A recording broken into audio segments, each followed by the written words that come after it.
A busy week in 10-year note yields. Recall at the end of last week we touched 1%, and it looked like things may continue to move south, but lo and behold, we come in this week, we start to see a move higher, and then things propel towards the end of the week. We mark 10-year note yields at their highest mark since March of 2020.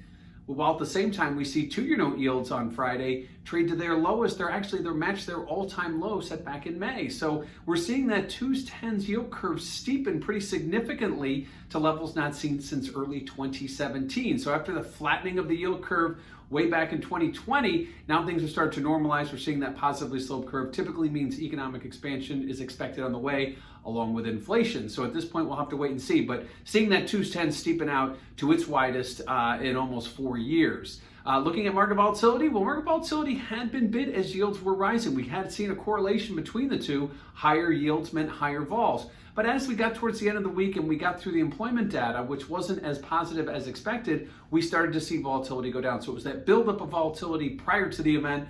After the event, things kind of started to go down by the wayside, still elevated from where they were just a few weeks ago, but certainly well off those highs that we saw. And what do we have next week? Well, we have CPI. We also get a visit from Chairman Powell on Wednesday, but we also get, very importantly, we get new record refunding auctions in 3s, 10s, and 30s next year. So one of the reasons we may have seen some of this push higher in yields is to cheapen up some of those auction levels for next week. So we'll see how the market absorbs that. Likewise, we'll continue to watch what's going on in Washington, how the stimulus will play out, and what it will really mean for the economy. So a big week in 10-year note yields, a big move higher, while the short end's actually moving lower, seeing curves steepen to levels we haven't seen in a long time.